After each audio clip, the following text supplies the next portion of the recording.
One day, I found myself out of a job.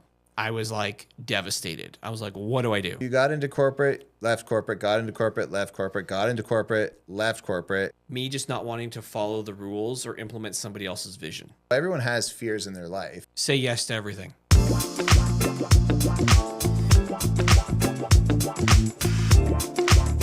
Hey everybody, we're back with Real Stories with Jordan Sylvester. Today we've got Chris Hanna on the podcast, just looking to check his story out, figure out where he comes from, where he started, and where he's at today. Thanks, Jordan, for having me on the show. Great to have you, Chris.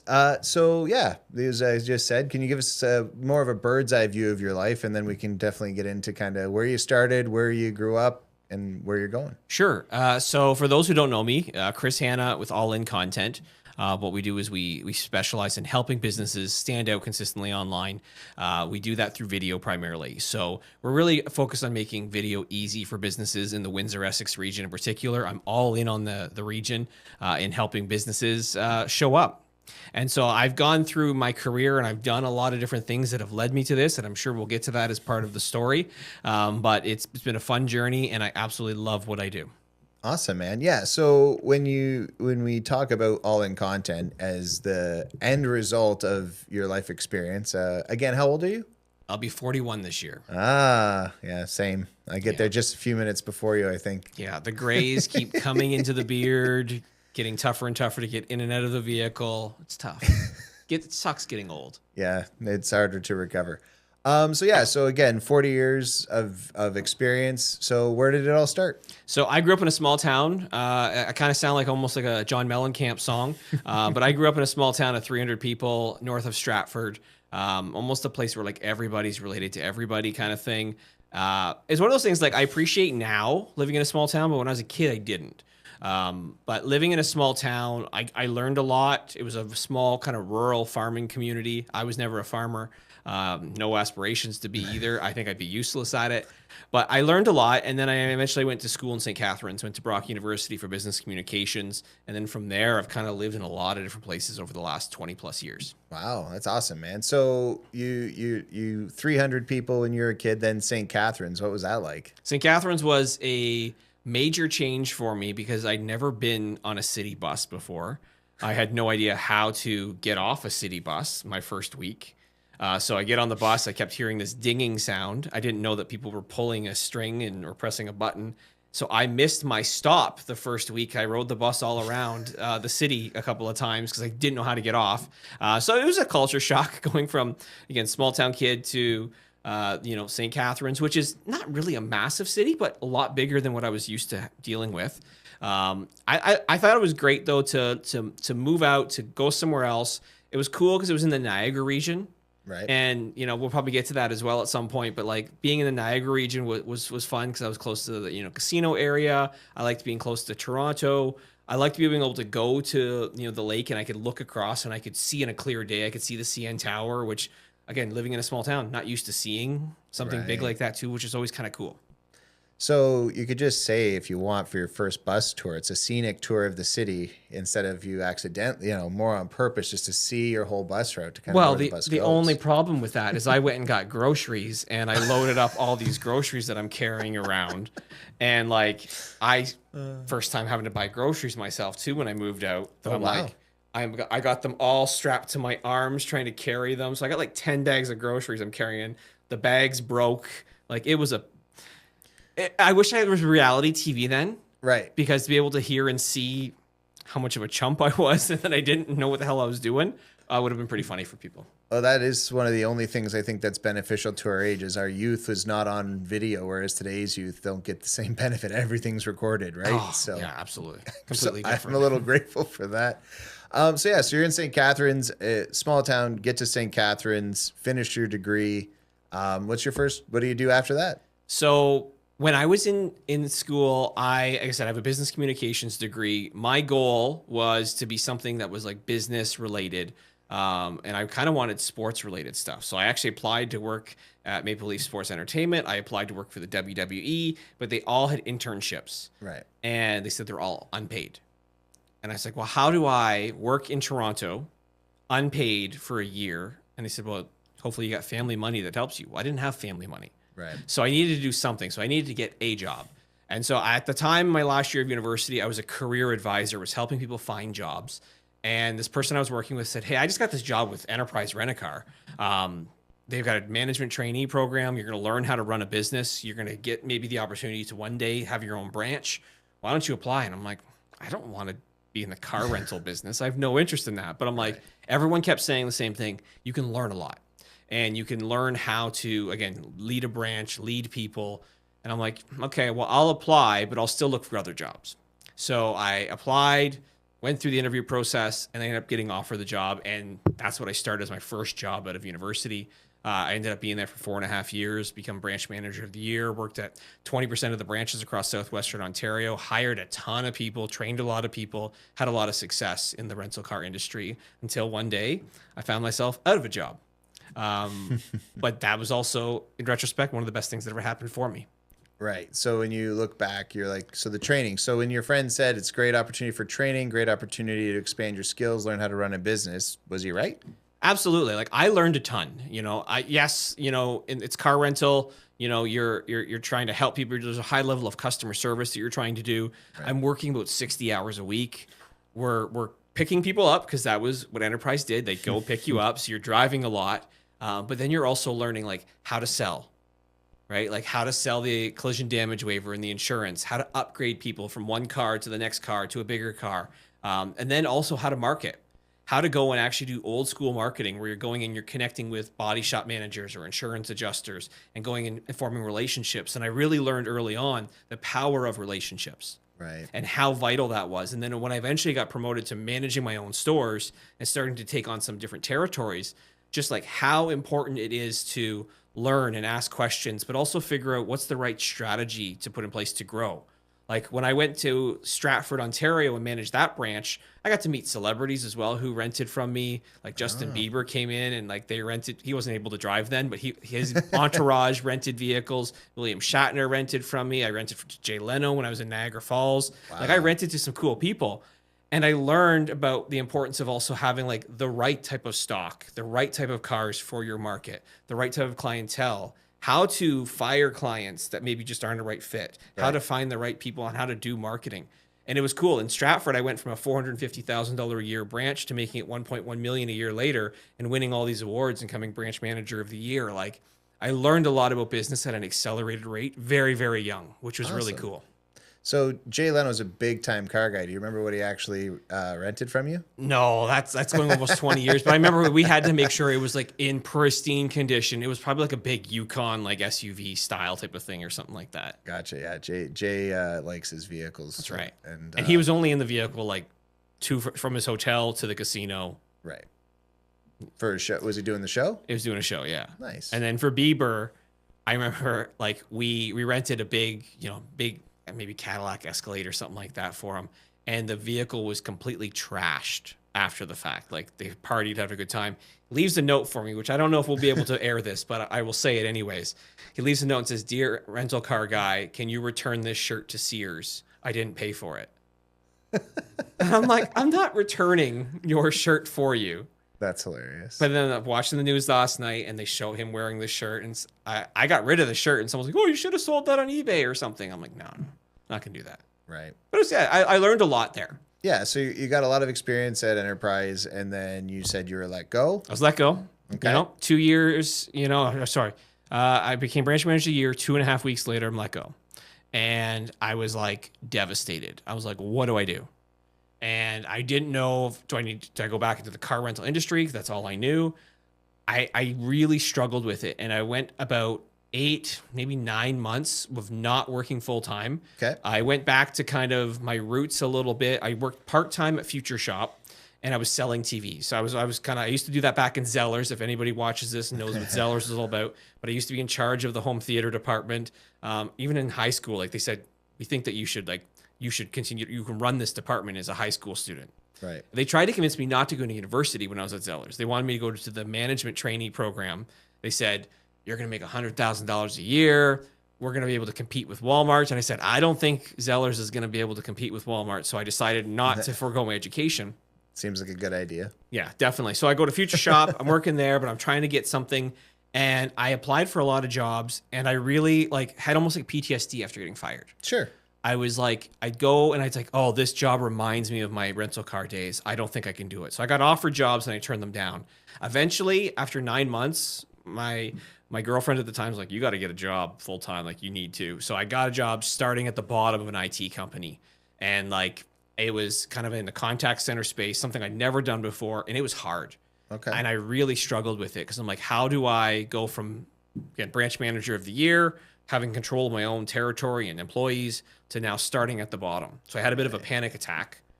And then I had this realization, even though if I don't like the job, I will find a way to make it my own. Right. And then I just started saying, I'm going to act as though I am in charge, and maybe good things will come. And then I started getting promoted. And over 9.5 years later, like, we won best small contact center in the world. And I learned a lot. But of course, history repeats itself. You win the awards, and then I find out I don't have a job as well. So it's like, it's crazy how history happens, you know? So when you said, so I worked at Canadian Tire when I was a kid. So again, wanting to possibly own one of those, like, you just, as a kid, you don't know a lot, you're learning. So I worked there from when I was 14 till I was 18. But yeah, it's you worked at Zellers. So it's just the old school stores. Zellers no longer exists. Canadian Tire still does for now anyway. Future Shop no longer exists. Correct. It all went in to become Best Buy, right? That's right. So again, when you set yourself up with some of the old school companies, and like Sears doesn't exist anymore, right? That's right. Like, it's crazy to look back in time and see what was and what isn't. But I think it's cool though, along the way, like I'm a very reflective state. I think the older I've gotten, the more I look back, like the more I appreciate the journey that I've been on. Right. I've learned so much. Like, I still like remember certain things that I learned in Zellers that I still apply today, and I'm working with clients, with Enterprise, you know, with other companies that I've worked with, Future Shop. Like, you retain certain aspects of stuff, and like, to me, it's been all part of this journey. Right. But like, having gotten fired now twice, I started to realize maybe I'm unemployable. Maybe I actually need to work for myself. Right. But then obviously that journey continues, right? And like, trying to figure out, what does that look like? How do I do it? And you learn a lot of lessons along the way too. Right. So, yeah, if you look at where we are today compared to where we started in employment, got to management, didn't maintain management, got into employment, got back into a level of management, didn't maintain management. So when you look at that and you say, okay, so once I was a manager of people, and then that didn't seem to end well, right? It seemed like you were fine as you were building your own career, getting to those levels, but then the management of people seemed to be where the companies seemed to think that maybe you weren't as qualified. What was that like? Like, what do you think was their draw away? I managed over 500 people throughout my career. Okay. And a variety of different industries. And I should say, like, after that technology company, I became CEO of a real estate education company, and I had people as well. I think for me, though, the reason why I found myself on the outs with certain companies was not about people management. Okay. It was more so about me just not wanting to follow the rules or implement somebody else's vision. Okay, so it was a bigger issue. Wasn't that you didn't manage the people? It was you didn't manage the people the way the person above you wanted. It was more, I didn't follow the corporate structure. Okay. The people that I've always worked with me have always told me the same thing. Like, they would run through a wall for me. They loved working with me. Awesome. But the people who then I would report to would have challenges, because I would challenge every process. I would say, this is not how we should do it. And I'm opinionated. And people don't like to hear my opinions sometimes.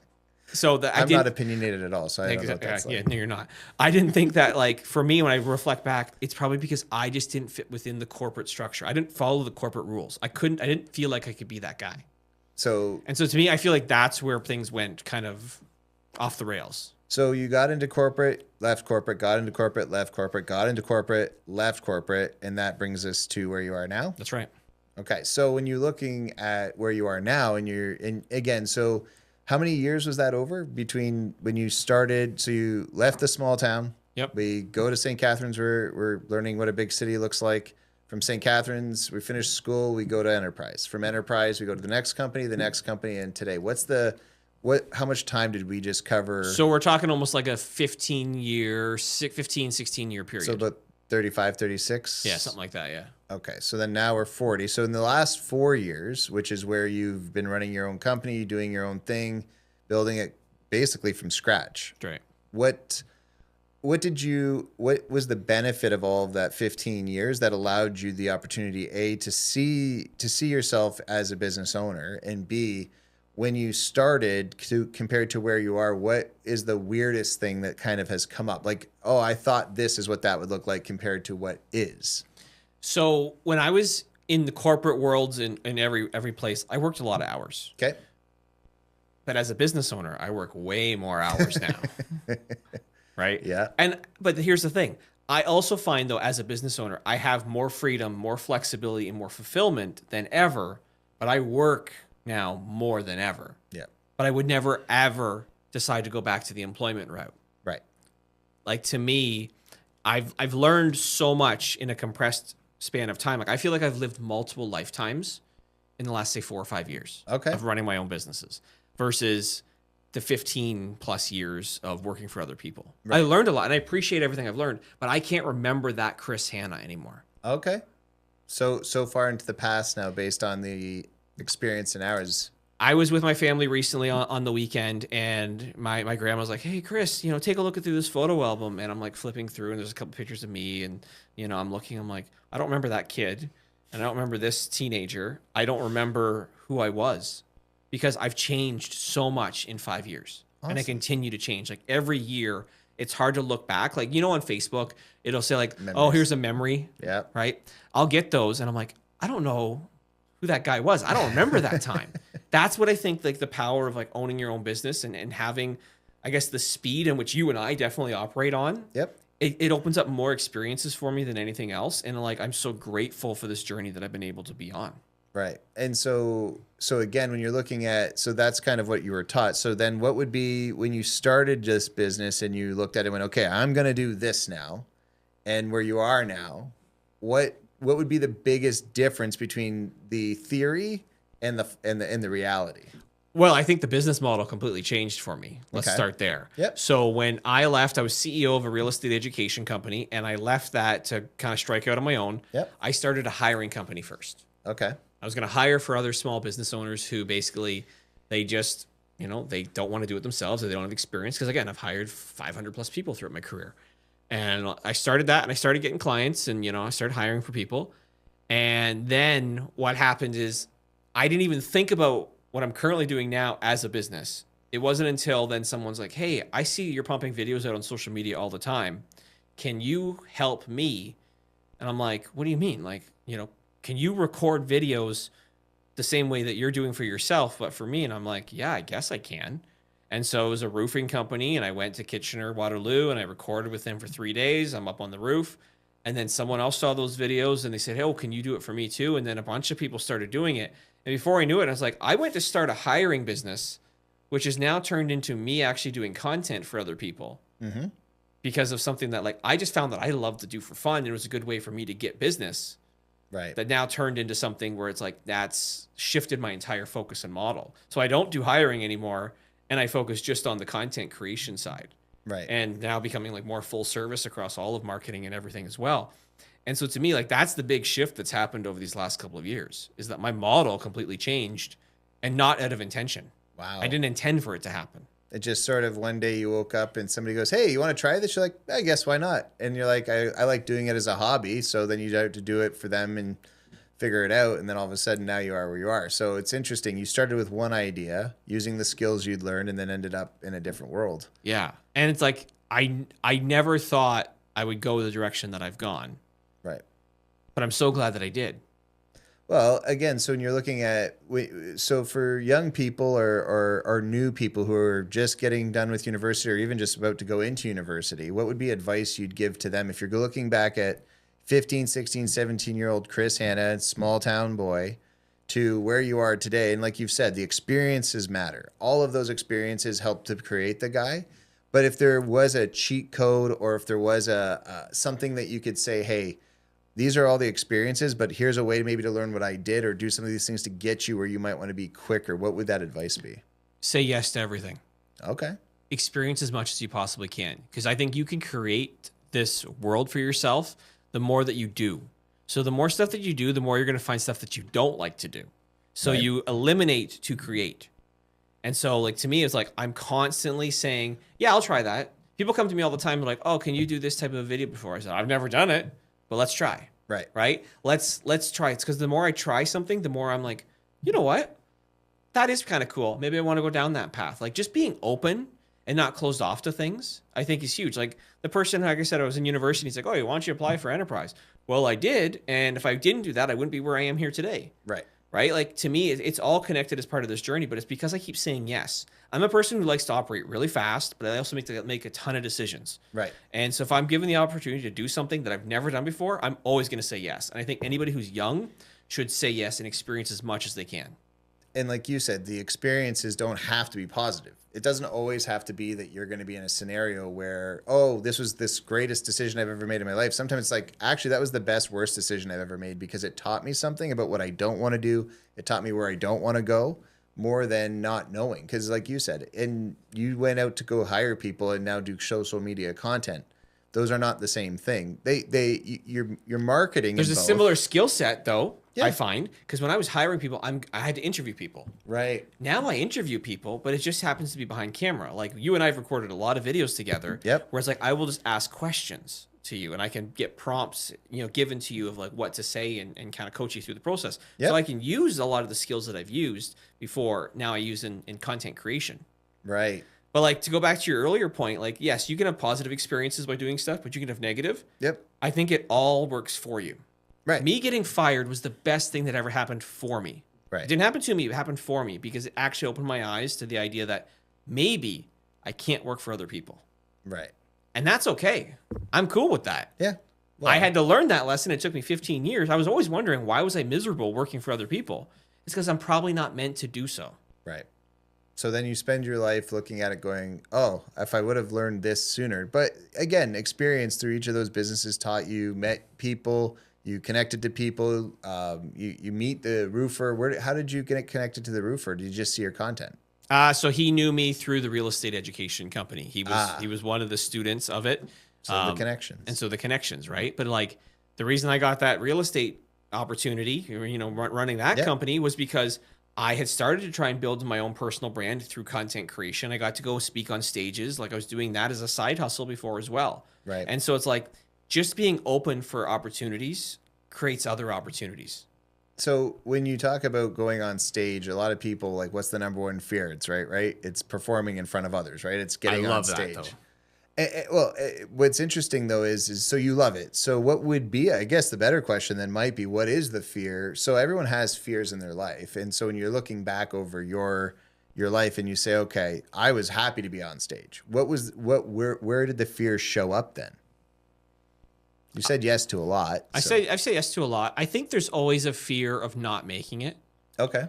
Like I am very ambitious as a person, and to not have success, to not have it work out, even when you're putting in so much effort, is something that I'm definitely, always concerned about. Like I'm concerned about the rug being pulled out from underneath me.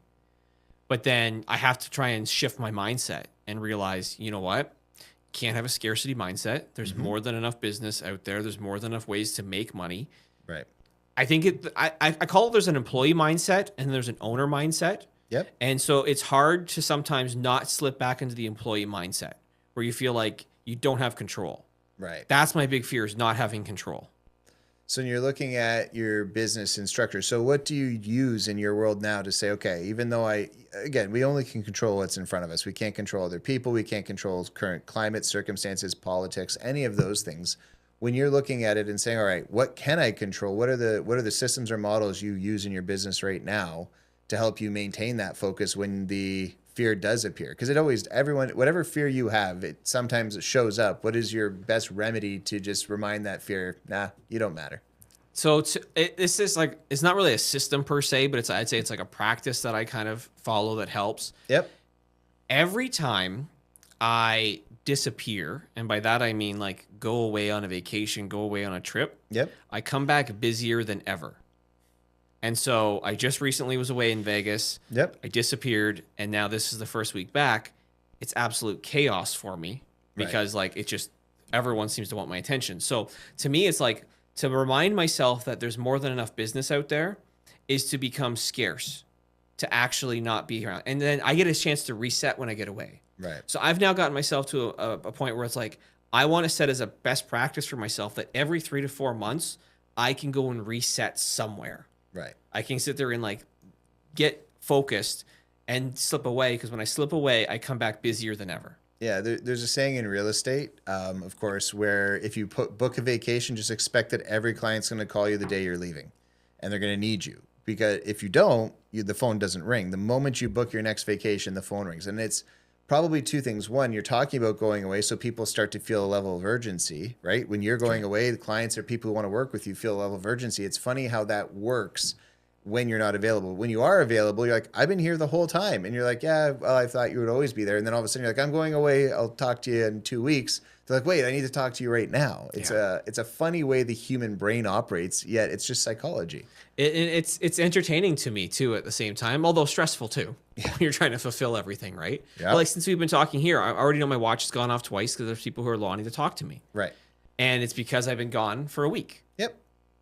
But like it's kind of a cool thing. I think the big thing is just trying, as a business owner, focusing on your mindset. It's really, really hard. Like it's also the same thing that happens in poker for me too. Like you have to focus on having the right mindset. Right. If you don't have the right mindset as a business owner, as a poker, player, or whatever you're doing, you're gonna have a hard time. And it's hard because the world's moving fast, and you and I are very similar. We'll move very fast. Yep. But having the right mindset and outlook is important. Well, you want to set yourself up for the best possible decision. You, again, make a lot of decisions, use intellect and knowledge to try to verify. And the thing I've learned is talk to other people. If you want to know the answers to some of the questions, just talk to other people in your world, because you'd be surprised at the experience so many people around you have had. Well, I would add to that though, most times we already know what we need to do. Sure.